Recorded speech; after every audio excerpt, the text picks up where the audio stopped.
Hello, my friends. This is Colleen coming to you from my craft closet or my craft room. Actually, it's my dining room, is where I film. But I am coming to you today with Hop Little Scraps Big Impact Making Embellishments. And this is along with Ginger's Corner. So down below, you will find the link to the playlist for Little Scraps Big Impact Making Embellishments, and all those who are participating, please go see what else they are doing, because each of us is going to be making a unique embellishment from our scraps, because we all have different scraps and we have different tools. The theme for this month is Summer Lovin'. So we're going to be making summer embellishments, and summer I have a lot of pool layouts that I need to do. And what I don't have is a lot of icons. I have a lot of wordy bits, but I don't have a lot of larger titles and a lot of icons, so that is what I am choosing to do today. I am using, sorry that I bumped my camera mount. It's a brand new setup. I have a new iPhone, so I'm able to film because my other one was full. So I am using a Cricut cartridge. I have the original Cricut that is a 6-inch platform, and this one is called Traveler. It was done with Creative Memories way back in, let's see if there's a date here, and it says 2011. So in this one, there are a lot of icons. There is an alphabet that I used to make my embellishment, and the first embellishment that we're going to make is this wave. And I'm going to convert it into a title. So I cut it at the largest size that I could, and then I went into and I cut out the title, Waves of Fun. That was at the large letters are at a 1.5 inch font, and the smaller ones I believe are at a 1-inch font. I used the Distress Ink Stormy Sky and inked all my edges of my blue. I used the Distress Ink Carved Pumpkin and did all my orange edges, and I'm going to show you how it goes together. And when the Cricut came with cartridges, they came with these little books, and they have the little directions, and I always use that to help me. So I'm going to set that to the side. I'm going to hopefully sit down to do this.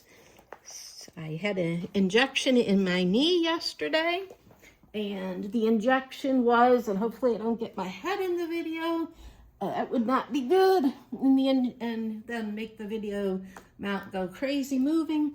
So just bear with me as I learn this new setup, especially for filming a live video. So I got an injection in my knee, and it was for, I'm going to pull the title down here out of my way so that I can reach this a little bit better. The injection was, I can't have steroid injections because I had a severe reaction to steroids a long time ago when I had my original injury to my spine. Well, it was a spinal cord injury. But anyways, so my injection in my left knee, because my left knee, I have lost a lot of cartilage, and there is bone on bone. And I realized you did not see me put glue on that, but many of you know how to put glue onto things. I was just too busy talking about my injection in my knee. And my injection was just rooster comb. And I got thinking, how glorious is our world and our science that they can take something like the cartilage and the composition of a rooster's comb, which is the thing on the top of the rooster's head, that funny little looking thing that comes off the top of his head, and they can use that to inject our knee and fill in the space where there isn't any cartilage anymore, or there's very little. Hopefully you can see me gluing it now, but I know many of you really know how to glue, and I lost my glue gun, so I've got to locate that. How amazing is that?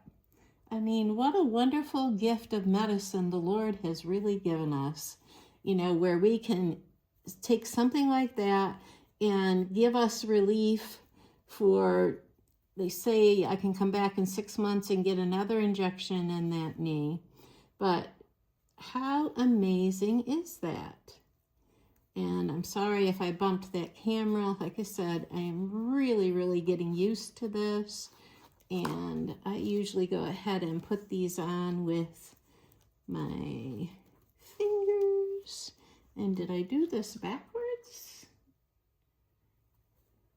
No, I did not.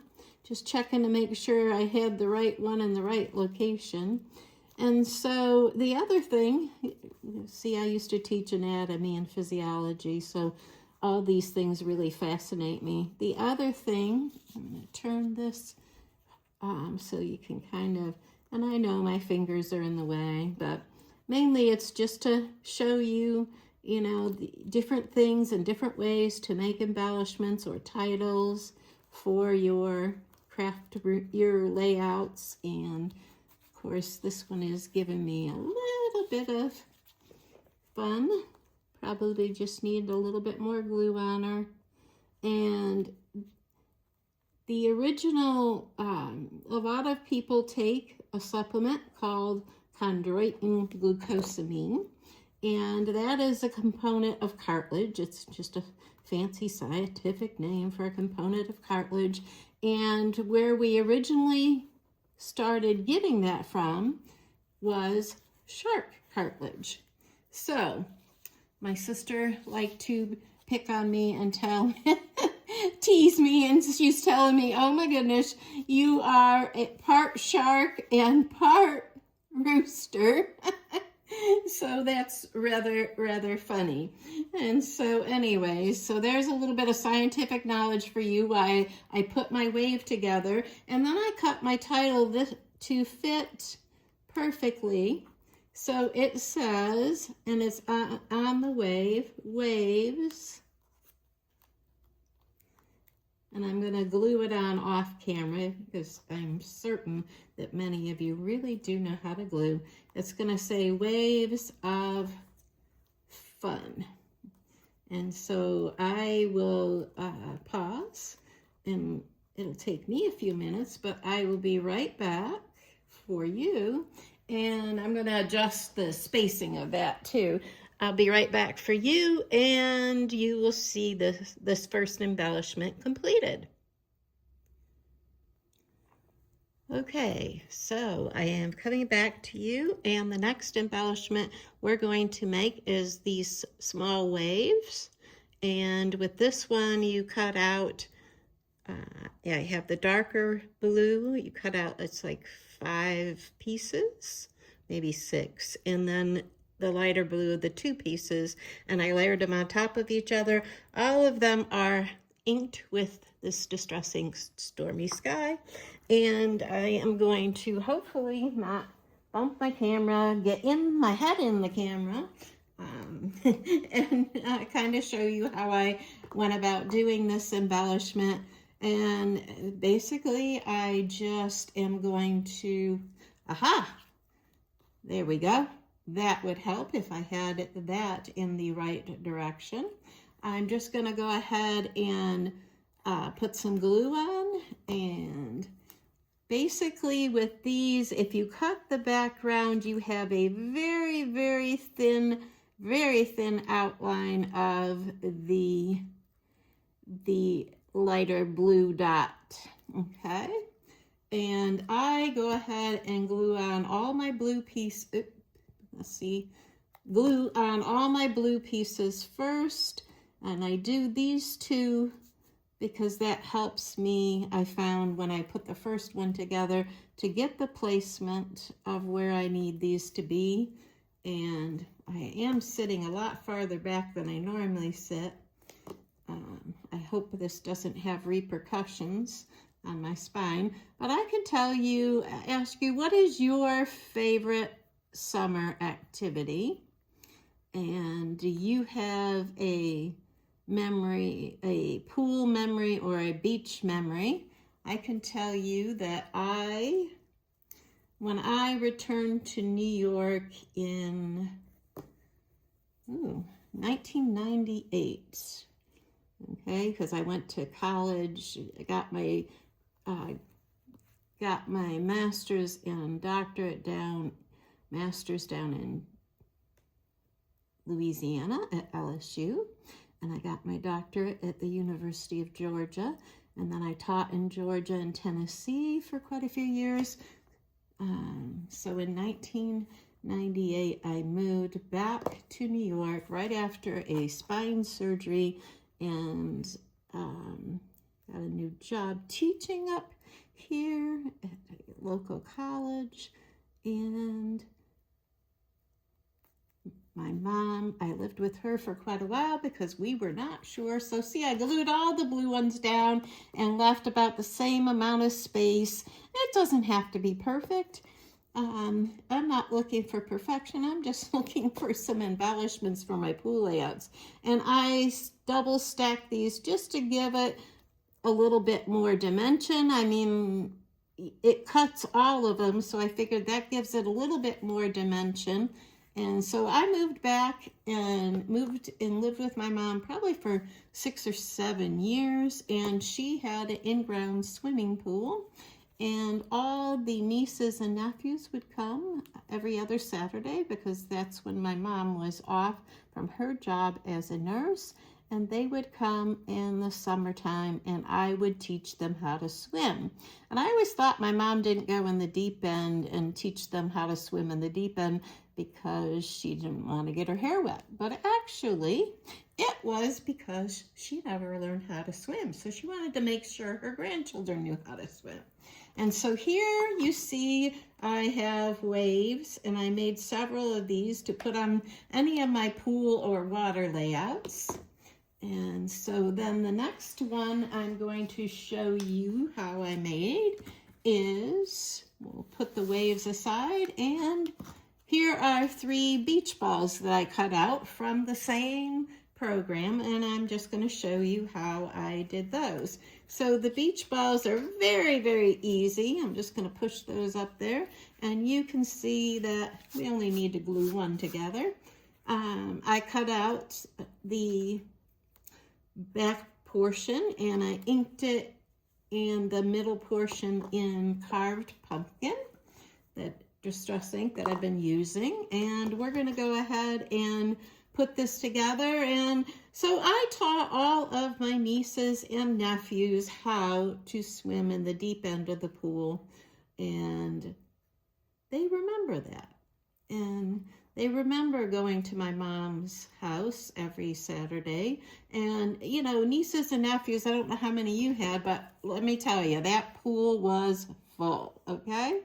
And so this, I just position it so you can see some of the background paper, and it lines up on the edges, and there we have it. And kind of make sure that the glue is set before I move it aside.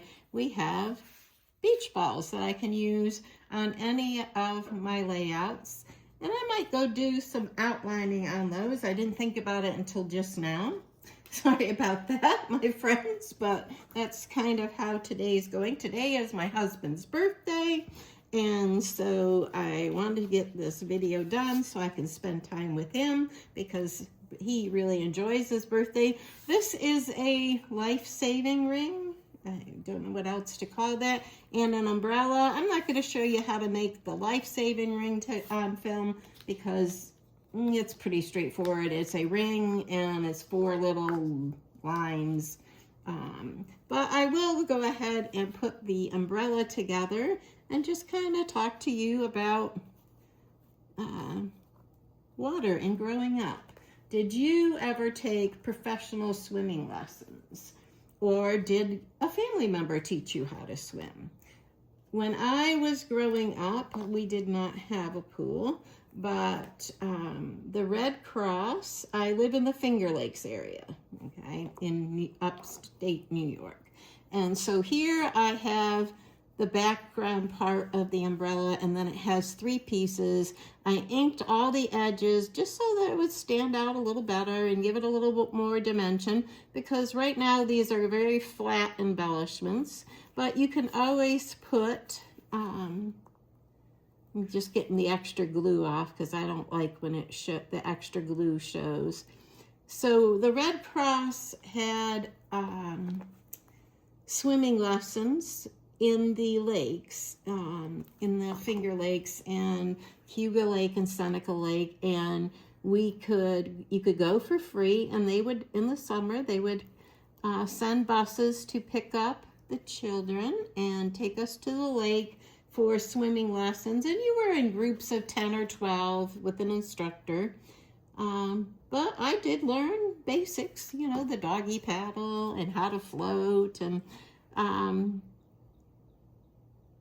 have to say that we had to, my siblings and I had to walk 2 miles, maybe 1.5 miles, in order to get to, I'm just getting that excess glue off because I don't like how it shines on my embellishment. So there is my pool umbrella. That could be a beach umbrella and a lifesaver. And I have one more embellishment for you, my friends, and that will be a pool chair. So I'm going to move these aside, and I'll show you them again in the end.